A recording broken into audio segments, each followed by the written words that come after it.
Hello बच्चों, नमस्कार, जय हिंद। कैसे हैं सभी लोग? उम्मीद करता हूँ बहुत अच्छे होंगे, बेहतर होंगे। और आज हम लोग प्रैक्टिस सेट नंबर 6 करने जा रहे हैं शुरुआत। मंडे टू फ्राइडे आप लोगों के 5 प्रैक्टिस सेट होते हैं और मुझे उम्मीद है कि जो 2 दिन सैटरडे संडे आप लोगों को मिले उसमें आप लोगों ने उन 5 प्रैक्टिस सेट का बहुत अच्छे से रिवीजन किया होगा। तो चलिए, इसी उम्मीद के साथ और इसी कॉन्फिडेंस के साथ हम लोग अपना इस वीक को शुरू करते हैं। जय हिंद सभी को। ये हमारा लास्ट होमवर्क था कि गुणनफल 115 गुणा 2 गुणा 16 में इकाई के स्थान पर कौन सा अंक आएगा। भाई लास्ट के डिजिट को गुणा करना है। 5 की गुणा 2 में करेंगे, 0 आएगा यूनिट डिजिट, यानी कि 5 दूनी 10। और 0 की गुणा किसी में भी करो, यूनिट डिजिट क्या मिलता है? यूनिट डिजिट हमें 0 मिलता है। बड़ा आसान सा क्वेश्चन था। तो चलिए, आज के 20 क्वेश्चन को शुरू कर रहे हैं हम। वह अल्पतम संख्या ज्ञात कीजिए जिसे 6, 7, 8, 9, 10 से विभाजित करने पर क्रमशः 4, 5, 6, 7, 8 रिमाइंडर बचे। देखो, जब भी वो अल्पतम या न्यूनतम या मिनिमम नंबर की बात करेगा तो हम बात कर रहे होंगे किसकी? एलसीएम की। ठीक है। और अगर 6, 7, 8, 9, 10 से विभाजित करने पर अलग अलग रिमाइंडर बच रहे हो तो आपने एक कंडीशन क्लास में बहुत प्यार से पढ़ी है कि 6 और 4 का डिफरेंस 2, 7 और 5 का डिफरेंस 2, 8 और 6 का डिफरेंस 2, 9 और 7 का डिफरेंस 2 और 10 और 8 का डिफरेंस 2। यानी कि सभी का जो कॉमन डिफरेंस है वो इक्वल है 2 और ये रहेगा। तो आपका जवाब होगा एलसीएम ऑफ 6, 7, 8, 9 और 10। और उसमें से जो ये कॉमन डिफरेंस है इसको माइनस करना होता है। क्या करना होता है? इस कॉमन डिफरेंस को माइनस करना होता है। तो अब आप देख लो कि अगर किसी संख्या में एलसीएम आपको लेना है, समझना बात को, किसी संख्याओं का एलसीएम लेना है और भैया उसके लास्ट उसमें उस संख्या में कहीं एक 10 भी है, तो 10 का एलसीएम जब भी आप लोगे तो उस संख्या के लास्ट में 0 आना कंपलसरी है। यानी कि अगर इन संख्याओं का आप एलसीएम ले रहे हो तो उस संख्या के लास्ट में 0 जरूर आएगा, क्योंकि भैया एक 10 से भी कटने वाली संख्या हमको चाहिए। तो इनका जो एलसीएम आएगा उसके लास्ट में 0 जरूर आएगा, उस संख्या के लास्ट में 0 जरूर आएगा। और उसमें से आप 2 घटाओगे तो भैया 10, मान लो इसको, ये यहां पर कोई संख्या रही होगी, हासिल का लेके 10 में से 2 घटाओगे तो आपको यूनिट डिजिट जो आपका आंसर रहेगा उसका यूनिट डिजिट आपको क्या मिलेगा? 8 मिलेगा। आपका एक ही ऑप्शन है, ऑप्शन नंबर डी। बात सही है कि भैया आप जब इन संख्याओं का एलसीएम ले रहे होगे तो आपको एलसीएम के लास्ट में 0 मिलेगा और उस 0 वाली संख्या में से ये कॉमन रिमाइंडर 2 माइनस करोगे, 10 में से 2 जाएगा 8, यानी कि आपके आंसर के लास्ट में 8 आना चाहिए। आपको सॉल्व करने की जरूरत ही नहीं है। आपका जवाब आएगा 2520 में से 2 गया तो 2518। एलसीएम कितना आएगा इनका? 2520। ठीक है भाई, आगे चलूं मैं। धारा के साथ और धारा के विपरीत एक नाव की चाल क्रमशः 22 और 18 किलोमीटर प्रति घंटा है। तो धारा की चाल क्या होगी? देखो, धारा के साथ अगर मैं आपसे कहूं कि नाव की चाल को क्या मान के चलो? बी, शांत जल में नाव की चाल। और धारा की चाल यानी कि स्पीड ऑफ स्ट्रीम को क्या मान के चलो? डब्लू, यानी कि वाटर। अगर वो कहेगा धारा के साथ, तो धारा के साथ नाव की चाल और धारा की चाल दोनों जुड़ जाती है, तो हम कहेंगे बी प्लस डब्लू। और धारा के साथ क्या स्पीड दे रखी है? 22। और अगर वो कहेगा धारा के विपरीत तो स्पीड माइनस हो जाती है, तो हम कहेंगे 18। और हमसे उसने पूछा है स्पीड ऑफ स्ट्रीम, धारा की चाल हमसे पूछी है, यानी कि डब्लू का मान पूछा है। तो डब्लू का मान क्या हो जाएगा? जिसके साथ प्लस माइनस लगा हो तो बड़े में से छोटा माइनस कर दो और 2 से डिवाइड कर दो। तो 22 में से 18 गया 4, 4 को 2 से भाग दे दो, आपका जवाब आ जाएगा 2। कितना आ जाएगा? 2 आ जाएगा। ऑप्शन नंबर बी मेरा सही है। ठीक है, चलो आगे बढ़ते हैं। एक दुकानदार 1200 रुपए अंकित मूल्य वाली वस्तु पर क्रमशः 25% और 10% की 2 लगातार छूट देता है। ग्राहक को दी जाने वाली कुल प्रभावी छूट प्रतिशत दर क्या होगी। यहां पर हमें अंकित मूल्य की जरूरत है ही नहीं। ये जो 1200 रुपए उसने मार्क प्राइस दिया हुआ है ना बच्चे, इसकी नीड ही नहीं है हमें। क्यों? क्योंकि उसने प्रतिशत दर परसेंटेज में पूछा है। तो अगर एक रेट 25% का है, दूसरा 10% का, तो दो लगातार डिस्काउंट अगर हैं तो उनका एकल बट्टे का फॉर्मूला जानते हैं आप क्या? ए प्लस बी माइनस ए गुणा बी बटे 100। क्या बच्चा? एकल बट्टे का फॉर्मूला यही होता है। तो आप रखेंगे 25 प्लस 10 माइनस 25 गुणा 10 बटे 100। जीरो से जीरो गया, यह आ गया 35 माइनस 2.5, और 35 में से 2.5 आ गया तो 32.5%। आपका जवाब है ऑप्शन नंबर सी, बिल्कुल करेक्ट है। सही है क्या? आगे चलूं, नेक्स्ट। ये सवाल देखिए जरा, बताएंगे इसका जवाब। Very good, good morning. Time से आना सीखो भैया, मेरी क्लास में तो स्पेशली लोग 2-4 मिनट 5 मिनट लेट आते हैं कि इतनी जल्दी थोड़ी क्लास शुरू हो जाएगी। मैंने शुरू में ही कहा था कि मेरी 99% क्लासेस जो रहती हैं वो ऑन टाइम शुरू होती हैं।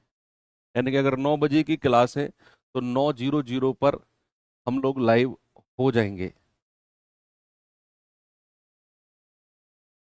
तो जो लोग लेट जुड़ने की आदत है, जिनकी, आपके एक दो क्वेश्चन का नुकसान शायद हो गया होगा। कोई नहीं, धीरे धीरे आदत आदत सुधर जाएगी आपकी। ये 2 साल के बाद 1875 पर चक्रवृद्धि ब्याज क्या होगा जब पहले साल और दूसरे साल में ब्याज की दर 4% प्रति वर्ष और 8% प्रति वर्ष है। दोनों साल की अलग अलग रेट दे रखा है। तो अगर दो ब्याज के प्रतिशत हैं आपके पास, तो एकल प्रतिशत यानी कि सिंगल परसेंटेज उनका क्या होगा आप जानते हैं? Single percentage. अगर हमें A% का ब्याज दर दी हुई है और B% का, तो याद रखिए उनकी सिंगल दर होती है A प्लस बी प्लस ए गुणा बी बटे 100। पिछले क्वेश्चन में हमने इसको माइनस लिया था, क्योंकि बच्चा वहां पर डिस्काउंट यानी कि बट्टे की बात हो रही थी। एकल बट्टे में माइनस होता है, और जब वृद्धि हो या ब्याज की दर की बात हो तो प्लस होता है, ध्यान रखना। तो यहां पर हम कहेंगे 4+8 प्लस 4 गुणा 8 बटे 100। तो 8 और 4 12, 8 चौक 32 बटे 100 यानी कि 0.32% का ब्याज हो गया। अब सवाल कहता है कि भैया 1875 रुपए का मूलधन है, बताइए कितना ब्याज बनेगा। कितना ब्याज बनेगा ये थोड़ा सा हमें कैलकुलेट करना है। तो 1875, भाई यहां पर लिखेंगे 1875 और उसका 12.32% निकालेंगे। पॉइंट परसेंट हटेगा बटे जीरो, और पॉइंट हटेगा और 2 जीरो आ जाएंगे। पॉइंट हटेगा और 2 जीरो। अब कैसे कैलकुलेट करें इस चीज को? क्या मैं 25 से काट के देखूं? 25 चौकू 100 और 2 जीरो लास्ट में आएंगी। 25 सत्ते 175, 25 पंजे 125। क्या मैं फिर 25 से काटूं? 25 से कम 25, 25 छिक्के 150, 25 तिया 75। क्या ये 16 से कटेगा? 16 सत्ते 112, यस। 16 सत्ते 112, 16 सत्ते 112, और 3 सत्ते 21, 3 सत्ते 21 और 2 23। भाई 3 की 77 में गुणा कर दिया तो ब्याज कितना मिल गया? 231 रुपया। ऑप्शन नंबर सी सभी का आ गया। ओके, ये आपका असिस्टेंट ऑपरेटर में आया हुआ सवाल है। चलिए आगे बढ़ते हैं, इसका जवाब बताओ।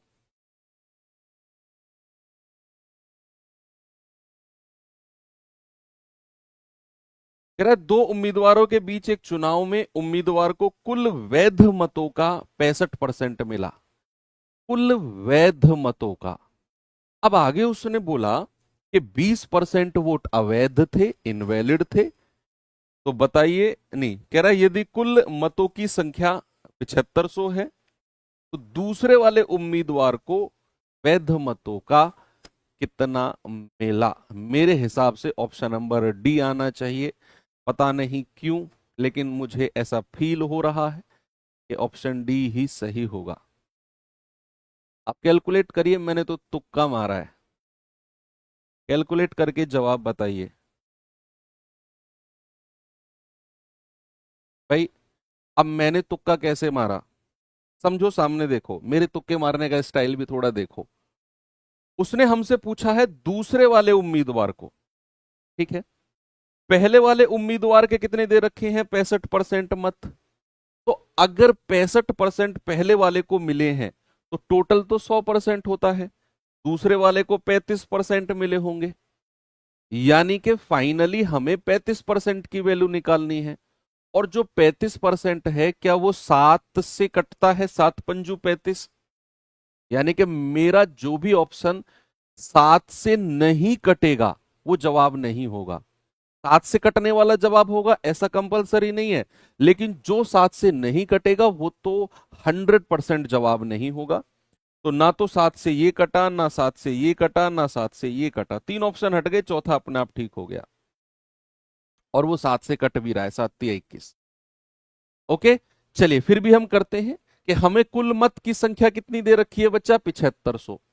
अब सवाल कहता है कि अगर 20% अवैध घोषित हो गए, इनवैलिड डिक्लेयर हो गए, तो फिर वैलिड यानी कि वैध मत कितने रहे होंगे? आप कहेंगे सर अगर 20% अवैध हो गए ना तो 80% वैलिड रहे होंगे, ये वैध मत है। अब वो कह रहा है कि 65% मिला है एक उम्मीदवार को वैध मतों का, तो दूसरे वाले को कितना मिला होगा? तो वैध मतों का 65% अगर एक बंदे को मिला, तो क्या 35% दूसरे को मिला होगा? तो आपको इसका 35% निकालना है बस।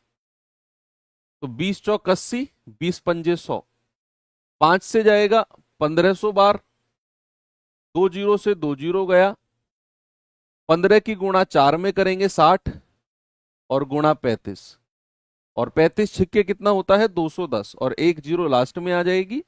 यानी कि आपका जवाब कितना हो जाएगा बच्चा? 2100 हो जाएगा। ऑप्शन नंबर डी बिल्कुल सही है। हो गया सभी का? आगे बढ़े, चलो ये सवाल करिए जरा, बताइए इसका जवाब बच्चा पार्टी क्या होगा?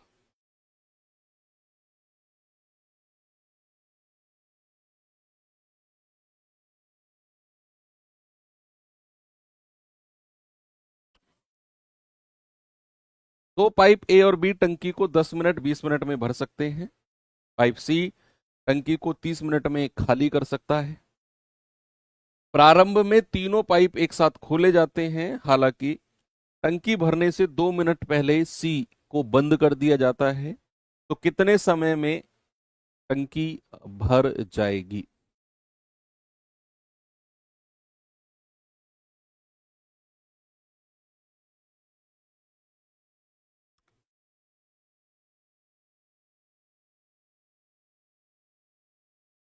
तेईस मार्च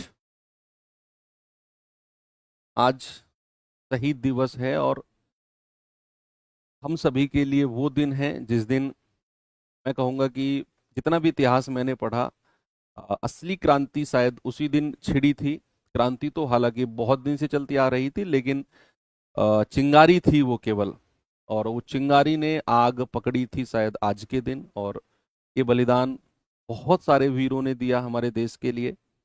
और 23 मार्च केवल मैं ये नहीं कहूँगा कि शहीद भगत सिंह, सुखदेव और राजगुरु की शहादत का दिन है। ये दरअसल हम लोग अक्सर कहते हैं कि बलिदान तो बहुत सारे लोगों ने दिया, फिर 23 मार्च को ही क्यों? दरअसल ये दिन को हम प्रतीक मानते हैं उन सभी बलिदानों का, उन सभी लोगों के बलिदानों का जिन्होंने हमारे देश के लिए, आज़ादी के लिए अपनी जान कुर्बान की। तो 23 मार्च उन सभी शहीदों के लिए हम लोग डेडिकेटेड करते हैं। लेकिन बच्चे, हम लोग बस एक दिन मनाते हैं कि भाई आज इंडिपेंडेंस डे, आज गणतंत्र दिवस, आज शहीद दिवस, खत्म फिर। लेकिन आप खुद सोचो कि जिन लोगों ने अपनी जान दे दी, आप ये समझो कि आज मान लो आप किसी को अपने 5000 रुपये उधार दे दो, तो मैं कह रहा हूं आपको जब तक वो वापस नहीं मिलते हैं ना, आपको नींद नहीं आती है। यानी कि आप आज के टाइम पे किसी को 5,000 रुपये उधार नहीं दे सकता कोई व्यक्ति।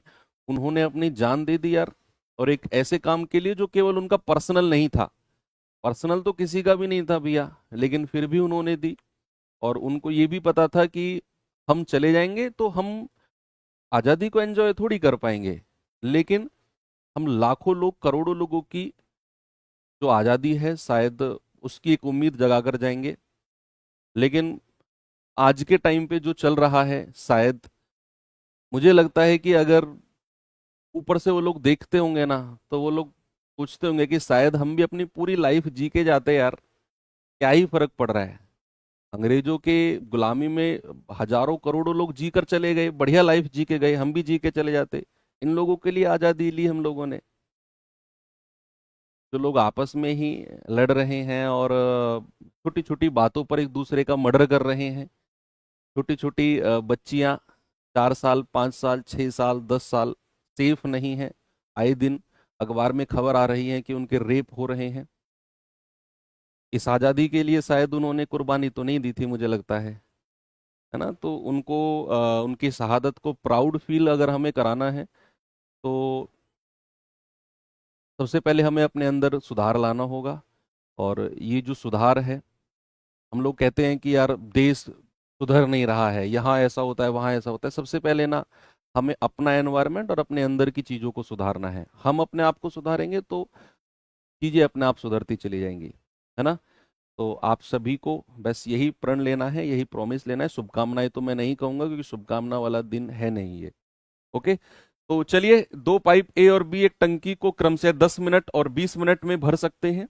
पाइप सी टंकी को 30 मिनट में खाली कर सकता है।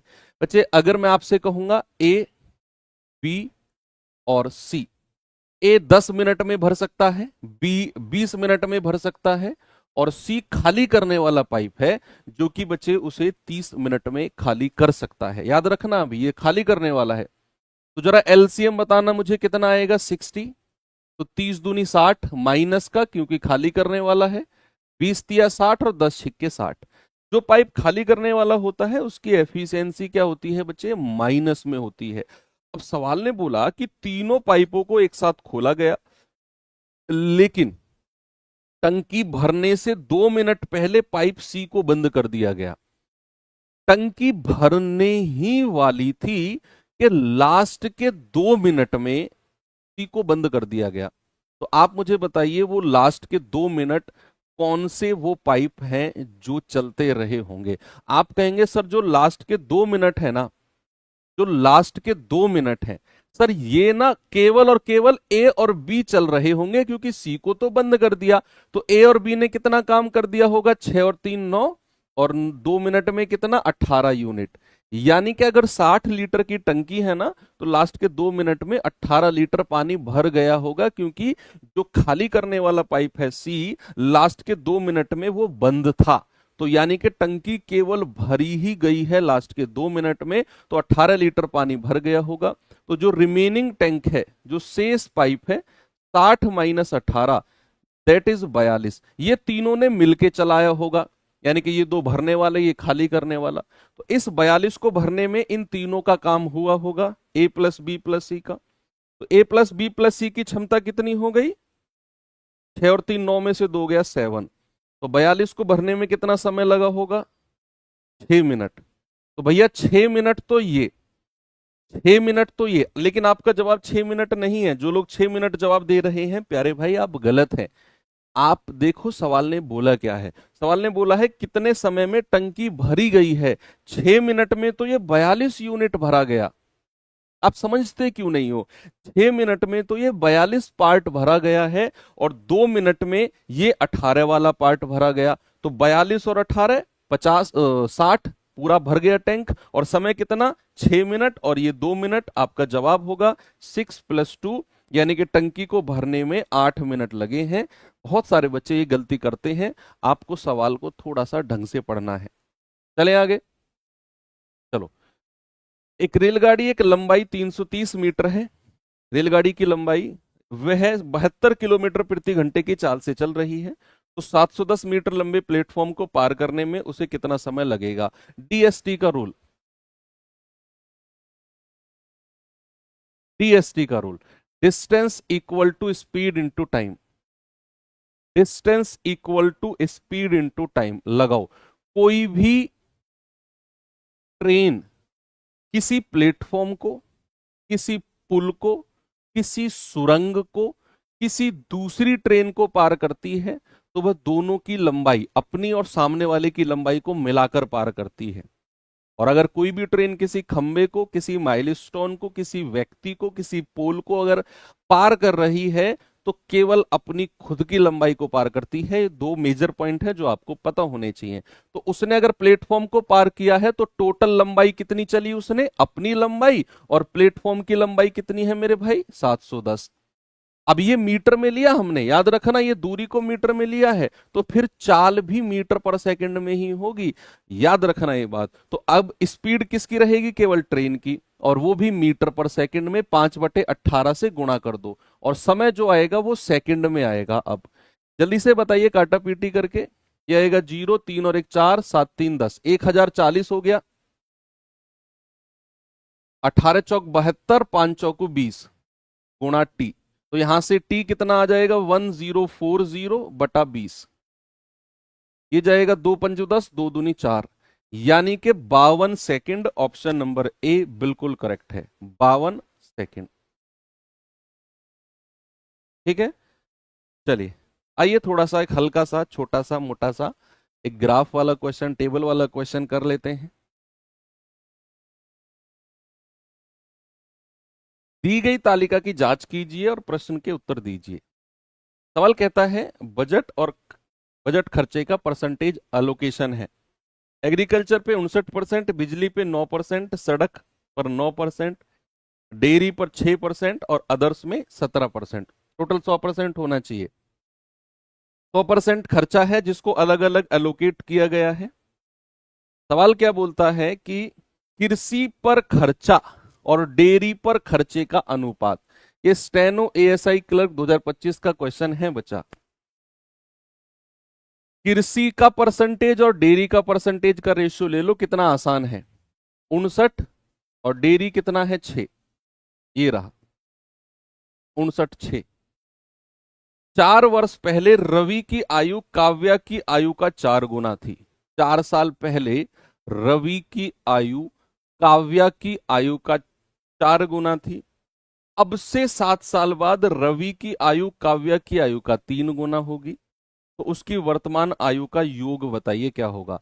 सबसे पहले आप अनुपात लिखो भाई, यहां पर दो लोगों की बात हो रही है, रवि और काव्या। तो 4 साल पहले क्या रेशियो था, रवि की आयु काव्या का 4 गुना, काव्या की आयु 1 यूनिट तो रवि की 4। कह रहा है अब से 7 साल बाद रवि की आयु काव्या का 3 गुना होगी। काव्या अगर 1 है तो रवि कितना है, 3 गुना। अब आपको एक काम यहां पर थोड़ा सा दिमाग से करना है कि 4 साल पहले और अब से 7 साल बाद, यानी कि 4 साल पहले और 7 साल बाद का डिफरेंस कितना होता है। तो जब भी पहले और बाद लिखा हो, किसी भी वर्ष से पहले पूर्व और बाद लिखा हो, तो उनका डिफरेंस हमेशा ऐड होता है। तो 4 साल और 7 साल डिफरेंस कितना हो गया, आप कहेंगे सर डिफरेंस हो गया 4 और 7 11, तो 11 को दोनों तरफ लिख दो, क्रॉस मल्टीप्लाई कर दो, 4 एकम 4, 3 एकम 3, डिफरेंस कितना आ गया 1। यहां करेंगे 11 तिया 33 और 11 एकम 11, डिफरेंस कितना आ गया 22 का। तो ऊपर का डिफरेंस नीचे के डिफरेंस के बराबर हो जाएगा, 1 यूनिट 22, तो 4 यूनिट हो जाएगा, 22 चौक 88 और 22 एकम 22। तो ये जो 88 और 22 साल उम्र आई है ना बच्चा, ये तो काव्या की और रवि की 4 साल पहली उम्र है। 4 साल पहली क्यों, क्योंकि ये रेशियो हमें 4 साल पहला ही दिया हुआ है। तो अगर हमें वर्तमान उम्र निकालनी है, अगर हमें प्रेजेंट एज निकालनी है, तो हम क्या करेंगे भैया, इसकी उम्र में भी 4 जोड़ दो और इसकी उम्र में भी 4 जोड़ दो, ये 26 साल का हो जाएगा और ये 92 का हो जाएगा। तो 92 और 26 का योग निकाल दो, आपसे वही पूछा है। 92 + 26, 6 और 2 8, 9 और 2 11, यानी कि वर्तमान में उनका जो सम है कितना है 118, क्योंकि 88 और 22 4 साल पहले उम्र थी। 4 साल पहले से वर्तमान में आना है तो हमें 4-4 साल दोनों में जोड़ना है। ये देखेंगे जरा, यूपीएसआई का पूछा गया सवाल है। एक बल्लेबाज ने 156 रन बनाए जिसमें 5 चौके और 10 छक्के शामिल थे। उसने कुल स्कोर का कितना परसेंट विकेटों के बीच दौड़कर बनाया? कितना परसेंट विकेटों के बीच दौड़कर बनाया है? टोटल 156 रन है भाई। अगर 5 चौके बनाए हैं तो कितने रन बनाए चौके से? 20। अगर उसने 10 छक्के लगाए हैं ताबड़तोड़ पारी, तो 60 रन यहां बना दिए। तो टोटल बाउंड्री से रन कितने हैं? 80। तो दौड़कर रन कितने बनाए होंगे उसने? दौड़कर आप कहेंगे 156 माइनस 80, तो 6, 15 में से 8 गया 7, यानी कि बच्चा 76 रन उसने दौड़कर बनाए होंगे। सवाल है कितना परसेंट रन दौड़कर बनाए हैं? तो भैया 76 बटे टोटल कितने रन है उसके? 156 और गुणा 100। ये आपको अप्रोक्सीमेट बताना है, जितना आएगा 15, 5, 75, ये 48% के आसपास है क्या? 48% के आसपास है क्या? क्योंकि इसका अगर मैं 50% निकालता हूं भाई, 156 का 50% कितना होता है? 78। तो आपका जवाब 50% से कम ही होगा। अब या तो 48 है या 46 है, इन दोनों में से कोई एक है। कर लीजिए जो भी आएगा। 4 से जाएगा 19 बार, 4 तिया 12, 4 नाम 36, तो 1900 बटे 39%। 39 कितनी बार जाएगा? 4 चौक 16, 4 बार जाएगा। 39 चौके कितना होता है? 4 नाम 36, 4 तिया 12, 3 15, 156। आगे कितना बचेगा? 30 और 4 34। 39 से जाएंगे तो 39 अट्ठे कितना होता है जरा बताना? 8 नाम 72, 8 तिया 24, 7 31। ठीक है, ये 48 बार गया, तो आपका जवाब 48 पॉइंट समथिंग रहेगा। आपको आगे कैलकुलेशन करने की जरूरत नहीं है। आपका जवाब 48 पॉइंट समथिंग है, तो आपका जवाब आ गया 48.72%। बस आपने ये देख लिया कि ये लगभग 48 बार गया है। ऑप्शन से उठाओ 48.72 आपका सही जवाब है। चलिए एक और सवाल टेबल का। नीचे दी गई तालिका का अध्ययन कीजिए, उस पर आधारित प्रश्नों के उत्तर दीजिए। दिए गए वर्षों में कंपनी का वार्षिक खर्चा और लाखों में दिया गया है। ओके, साल 2019, 2020, 2021, 2022, 2023। वेतन सैलरी पे कितना खर्चा है? 250, और ये सब लाखों में है। इस सैलरी पर खर्चा अलग अलग वर्षों में। ये है ईंधन और परिवहन पर, ये बोनस पे खर्चा है, ये ब्याज, ऋण पर ब्याज जो है इंटरेस्ट ऑन लोन्स, और ये टैक्स जो पे किया है अलग अलग वर्षों में, ये उस पर खर्चा है। चलिए सवाल क्या है, सवाल देख लेते हैं। पढ़िए सवाल को और कोशिश करिए जवाब दे पाओ।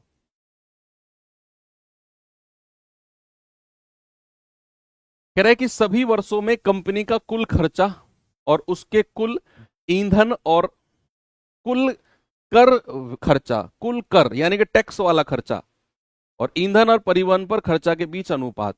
यानी कि आपको टैक्स की वैल्यू जोड़नी है और ईंधन और परिवहन की टोटल जोड़नी है, और दोनों का रेशियो बताना है। और शायद उसने लगभग पूछा है, अनुमानित। जो भी आएगा बता दो जरा मुझे क्या होगा।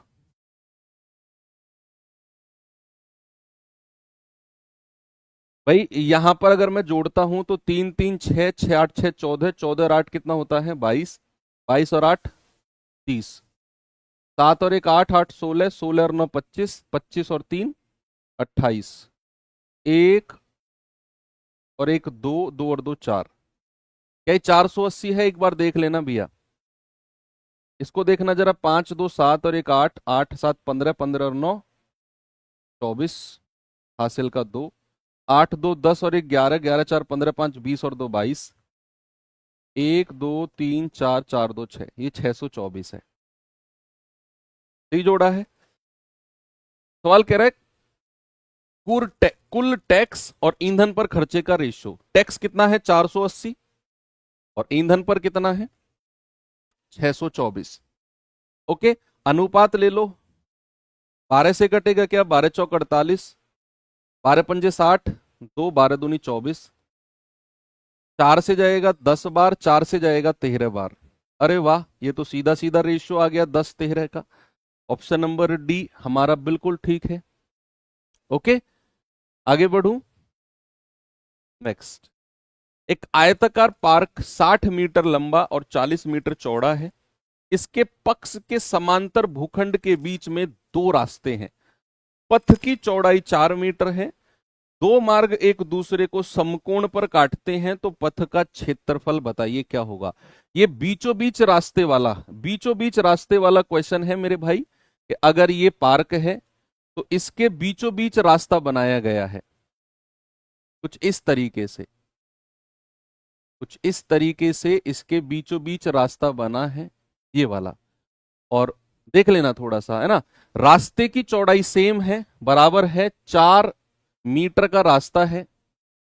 ओके, और आयताकार पार्क 60 40 का इसकी डायमेंशन है।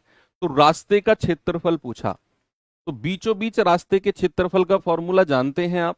मान लो अगर ये x है, ये चौड़ाई क्या है, सपोज x है, ये लंबाई है, ये चौड़ाई है, तो भैया बीचों बीच रास्ते का क्षेत्रफल होता है x, यानी कि रास्ते की चौड़ाई, और l plus B minus x.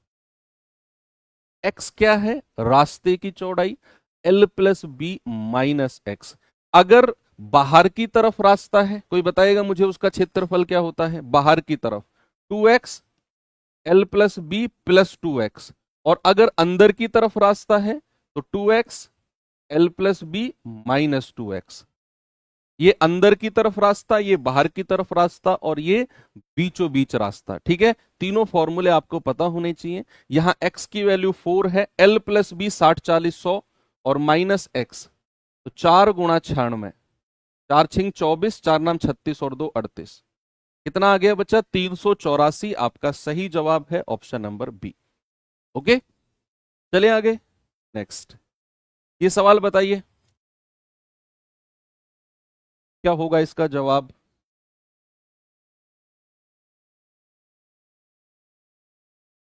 One minus one upon one plus one upon two minus one upon two plus 1/3। सबसे नीचे से शुरू करते हैं, सबसे नीचे से, यहां से शुरू करो। 2 प्लस 1/3 क्या होता है, 3 दूनी 6 और 1 7/3। क्या मैं इसको 7/3 लिख सकता हूं 2 प्लस 1/3 की जगह। और कहीं भी अगर ऐसा हो a बटे एक्स अपॉन वाई, ये नीचे पूरा फ्रैक्शन है, ऊपर केवल संख्या है, तो ये y ऊपर जाके मल्टीप्लाई हो जाता है, यानी कि हम इसको बोलते हैं ए वाई अपॉन एक्स। तो क्या अगर मैं ये कहूं 1/7/3, तो क्या ये ऊपर जाकर मल्टीप्लाई हो जाएगा 3? तो क्या इस पूरे को मैं ऐसे लिख सकता हूं 2 माइनस 3 एकम 3 बटे 7।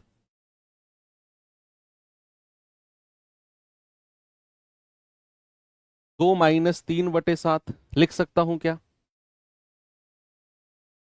अब ये हो जाएगा 7 दूनी 14, 14 में से 3 गया 11/7, यानी कि इस पूरे को सॉल्व करके क्या मिल गया 11/7। अब यहां से उठा लो 1 प्लस 1/11/7, ये 7 ऊपर चला जाएगा, तो ये बन जाएगा 1 प्लस 7/11, 11 एकम 11 7 18/11, यानी कि यहां से लेकर यहां तक पूरा 18/11 मिल गया। अब इस पूरे को उठा लो 1 माइनस 1/18/11, ये 11 ऊपर चला जाएगा, तो 1 माइनस 11/18, तो 18 कम 18, 18 में से 11 गया तो कितना जाएगा 7/18। ऑप्शन नंबर सी हमारा सही है। ठीक है भाई, सभी का हो गया। 1.25, 5.75, 3.5 का फोर्थ प्रोपोर्शन। देखो 3 बेसिक प्रोपोर्शन है जो आपको आने चाहिए। मध्य अनुपात, दो संख्या a और b का मध्य अनुपात क्या होता है, √ab। दो संख्या a और b का मीन प्रोपोर्शन होता है √ab। दो संख्या का थर्ड प्रोपोर्शन होता है b² अपॉन a, और तीन संख्या ए बी सी का फोर्थ प्रोपोर्शन होता है दूसरी संख्या गुणा तीसरी संख्या बटे पहली संख्या, बी गुणा सी बाई ए, और आपसे उसने फोर्थ प्रोपोर्शन पूछा है, तो हम कहेंगे 5.75 गुणा 3.5 अपॉन 1.25। पॉइंट का खेल है सारा, सारा खेल डेसिमल का है। डेसिमल के बाद 2 डिजिट, डेसिमल के बाद 2 डिजिट, डेसिमल से डेसिमल उड़ा दो। 25 पंजे 125, 25 दूनी 50, 25 तिया 75, 5 से जाएगा 0.7 टाइम्स बार, और 23 सत्ते 161, तो 16.1। आपका जवाब कितना हो गया? 16.1 बिल्कुल सही है।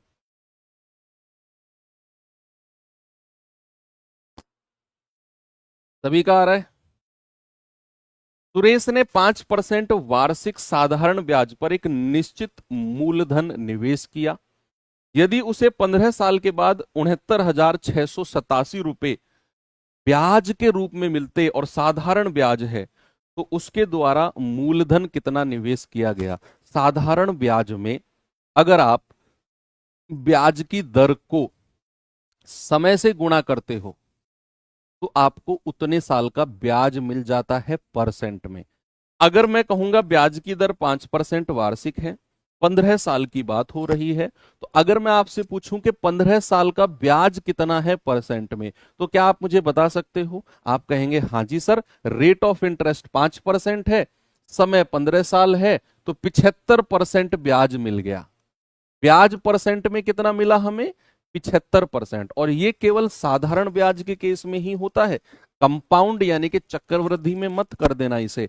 तो अगर रेट 5% है, टाइम 15 है, तो हम कहेंगे 75% ब्याज, और सवाल के अकॉर्डिंग तो ब्याज कितना है? 69687। आपको 100% की वैल्यू निकालनी है भैया, नहीं निकाल सकते हो? 87 बटे 75, तो 100% की वैल्यू कितनी हो जाएगी? आप यहां पर मल्टीप्लाई बाई 100 कर दो, हो गया सवाल। तो 25 तिया 75, 25 चौकू 100, ये 3 से कटेगा क्या? 3 दूनी 6, 3 तिया 9, 3 दूनी 6, 3 दूनी 6, 3 नाम 27, 4 नाम 36, 4 दूनी 8, 3 11, लास्ट में 16 होना चाहिए, लास्ट में 16 यहीं पर है, मत करो कैलकुलेशन, 92916। एक नजर आपकी ऑप्शन पे रहेगी ना, तो शायद हर सवाल में आप 4 से 5, 4 से 5 सेकंड बड़े प्यार से बचा लोगे, अगर एक नजर ऑप्शन पे रखोगे तो। मॉक टेस्ट में इस चीज को अप्लाई करके देखना। एक पुलिसकर्मी 92 मीटर दूरी से एक चोर को देखता है और भागने लगता है। पुलिसकर्मी उसका पीछा करता है। चोर और पुलिसकर्मी क्रमशः 90 और 104.4 की रफ्तार से दौड़ते हैं, तो कितने समय के बाद चोर पकड़ा जाएगा? टीएसटी का rule, distance equal to speed into time.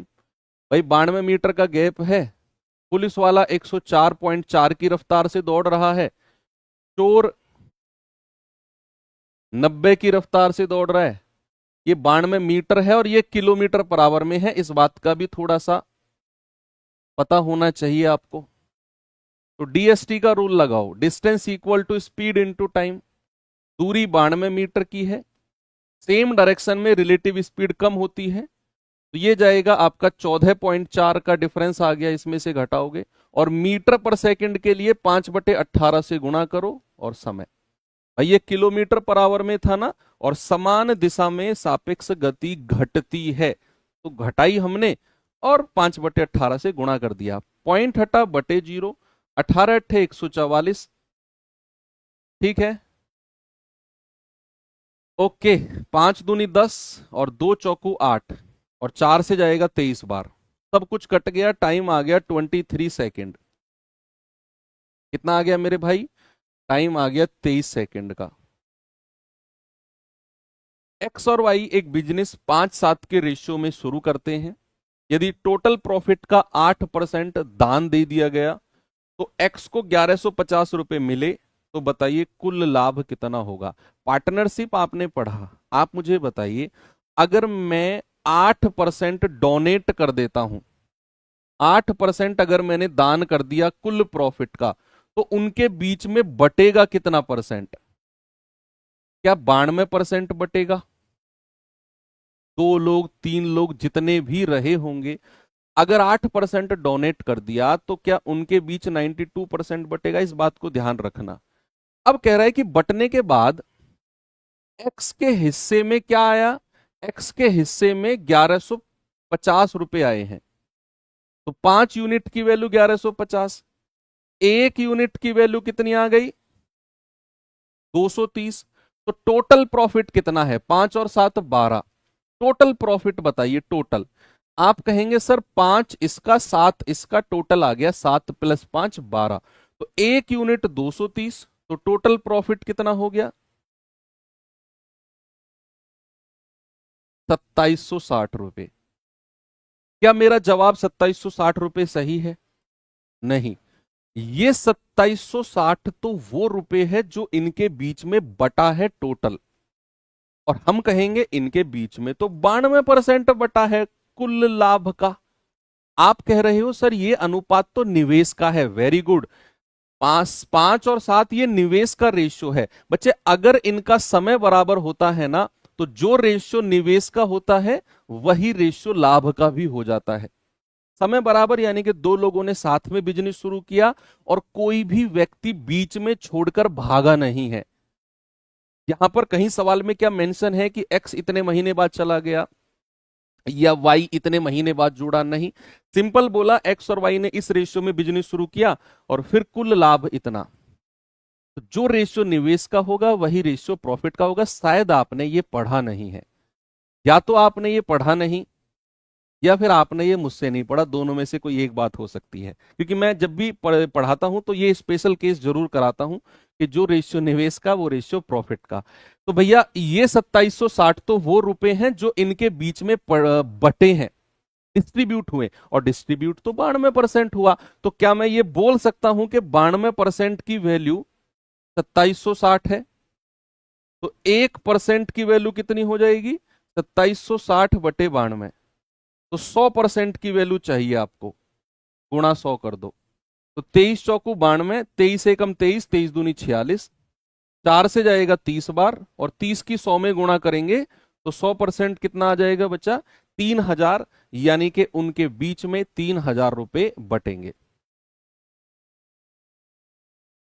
12 परिणाम में से 11 का एवरेज 32 है। 12 में से 11 का एवरेज 32, पहले 6 का 34 एवरेज, अंतिम 6 का 33 एवरेज। तो 12वां परिणाम क्या होगा? जल्दी से बता दो।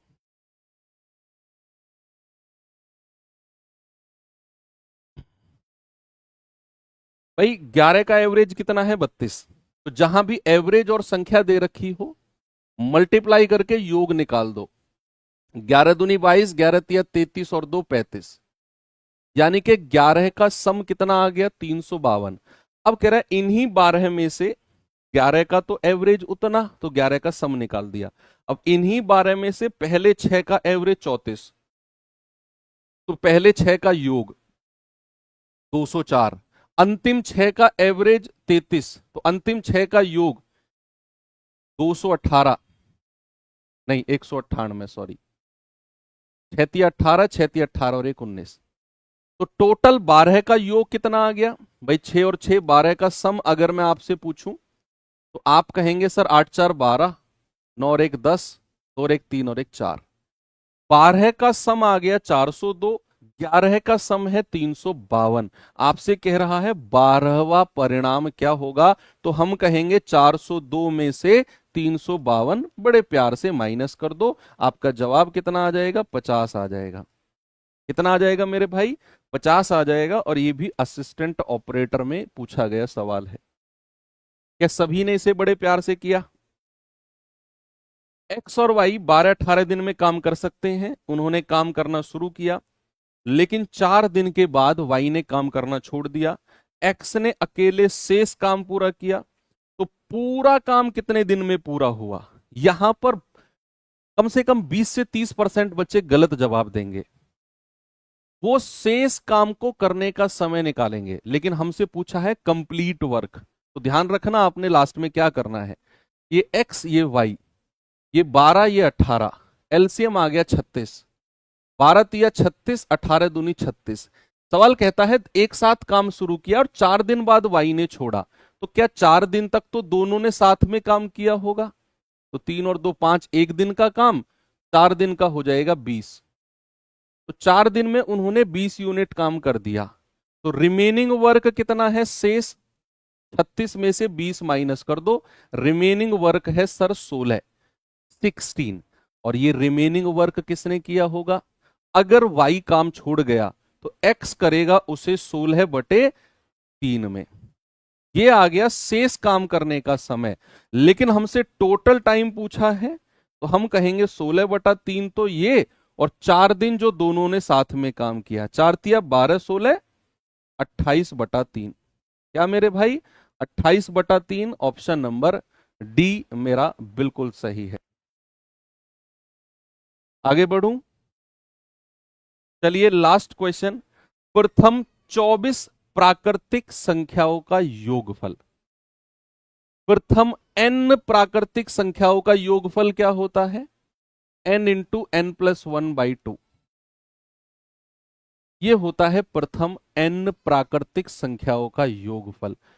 तो n की वैल्यू 24 रख दो, 24 और 1 25/2, 2 से जाएगा 12 बार, ये आ जाएगा 300। 25 गुणा 12 कितना होता है बच्चा? 300। ऑप्शन नंबर सी मेरा बिल्कुल करेक्ट है। और आज का होमवर्क क्वेश्चन है आपके सामने ये रहा। चलिए इसी तरीके से रेगुलर हमारी क्लास, अब टाइम थोड़ा कम होता चला जाएगा क्योंकि शुरू में टाइम ज्यादा लगा था आपको मैनेज करने के लिए। अब हम यूज टू हो चुके हैं, तो 1 घंटे का टाइम, 20 क्वेश्चन का टारगेट है मेरा कि 1 घंटे का टाइम खींचते खींचते हम 30 से 35 मिनट में कर दें। और आपकी स्पीड भी वो मेंटेन होनी चाहिए, वो ज्यादा मैटर करता है। ठीक है, फिर मुलाकात होगी कल एक और धमाकेदार प्रैक्टिस सेट के साथ। Thank you, have a nice day, जय हिंद।